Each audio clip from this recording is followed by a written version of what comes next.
Kematian brutal Teresita Basa mengguncang Chicago pada tahun 1970-an.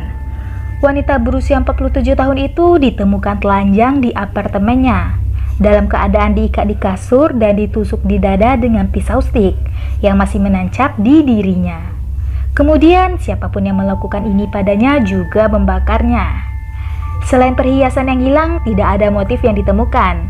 Teresita tidak punya musuh, tapi banyak teman. Salah satunya adalah rekan kerjanya bernama Remy Chua. Remy patah hati atas kematian temannya dan suatu hari menghubungi roh Teresita dengan teman indigonya untuk mengetahui apa yang terjadi dan siapa yang membunuhnya. Tak lama kemudian, Remy mulai melihat wajah seorang pria. Dia tahu itu adalah pembunuh Teresita. Penglihatan itu menjadi semakin intens karena Teresita mengungkapkan lebih banyak fakta dan informasi mengenai pelakunya. Saat Remy mengaku dia telah dirasuki oleh Teresita temannya, suaminya yang seorang dokter medis begitu yakin bahwa apa yang dikatakan Remy itu benar sehingga mereka memberitahu polisi. Dia mengajukan laporan kepada polisi dan menjelaskan bahwa seorang pria bernama Alan telah membunuh Teresita dan perhiasan yang dicuri dipakai oleh istri dan sepupu pelaku. Polisi kemungkinan besar tidak menyadari bahwa petunjuk ini adalah hasil dari pengakuan spiritual atau mereka mungkin akan mengabaikannya dan menganggap mereka gila. Namun, ketika mereka pergi untuk berbicara dengan Alan, mereka melihat istri dan sepupunya mengenakan pakaian dan perhiasan Teresita. Ini cukup untuk membuat Alan mengaku melakukan pembunuhan keji beberapa waktu lalu.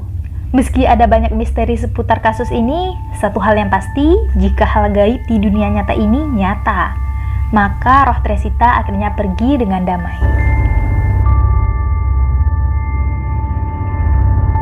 Annelies Michel adalah seorang wanita muda asal Jerman.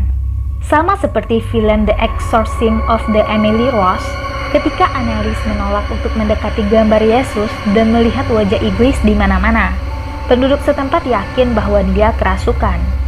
Seolah itu belum cukup, dia akan secara teratur merobek pakaiannya, melakukan ratusan squat dengan kecepatan super, makan laba-laba dan batu bara, buang air kecil di lantai sebelum menjilatnya. Pada suatu kesempatan, dia merangkak di bawah meja dan menggeram selama 2 hari berturut-turut, dan hal aneh lainnya. Salah satunya dia menggigit kepala burung yang sudah mati. Khawatir, keluarganya menyewa pengusir setan untuk melakukan ritual kuno dari tahun 1914, yaitu zaman Romawi kuno. Mereka mengulangi ritual ini 67 kali pada tubuhnya, terkadang hingga 4 jam sekaligus, dan sesi ritual direkam untuk bukti. Terkadang Annelies akan mengaku dirinya sebagai tokoh yang berbeda, seperti Kain Biblika, Romawi jahat Kaisar Nero, Hitler, dan bahkan Lucifer sendiri. Terkadang tokoh-tokoh jahat bahkan berdebat dengan diri mereka sendiri menggunakan tubuhnya sebagai media. Sayangnya, eksorsis atau ruqyah dalam bahasa kita tidak berjalan sesuai rencana.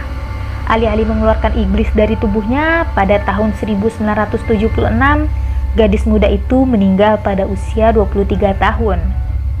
Berat badannya hanya 67 pon dan tampaknya mati kelaparan.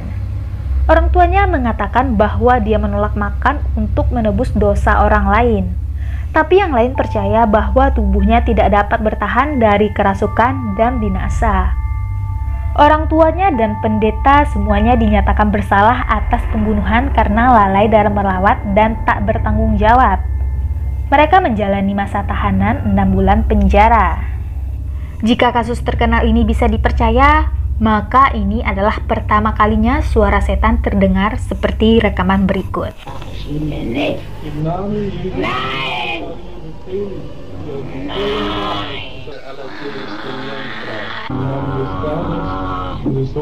Ja, det schreibt doch nicht echt!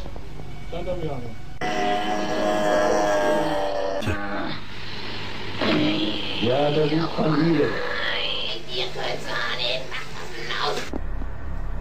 Scheiß euch, was die doof schreien. Sie ist nicht.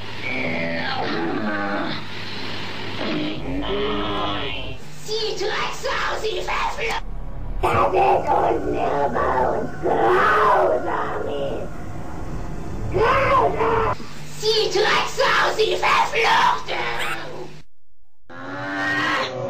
Der das ganze Deutschland verführt, oder? Ja, der ist ja noch drin. Im Namen des dreifaltigen Gottes und aller Todessten Jungfrau Maria, sagt die Wahrheit.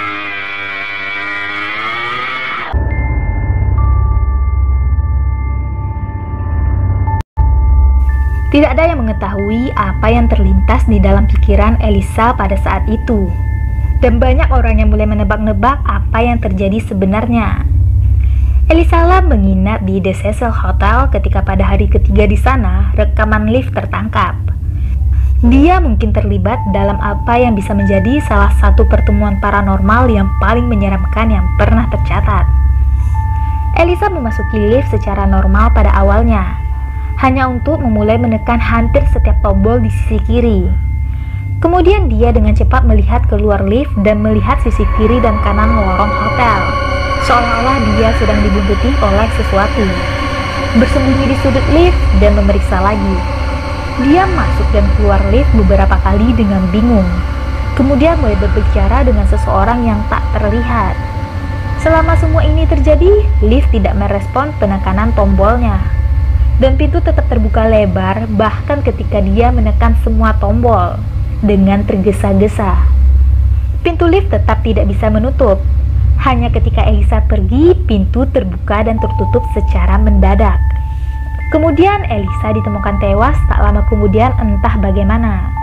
Dia berhasil masuk ke dalam tangki air yang terletak di atap. Bahkan staf hotel mengatakan bahwa tidak ada cara baginya untuk naik ke sana. Pintu ke atap dikunci dan dilindungi oleh alarm, kata mereka.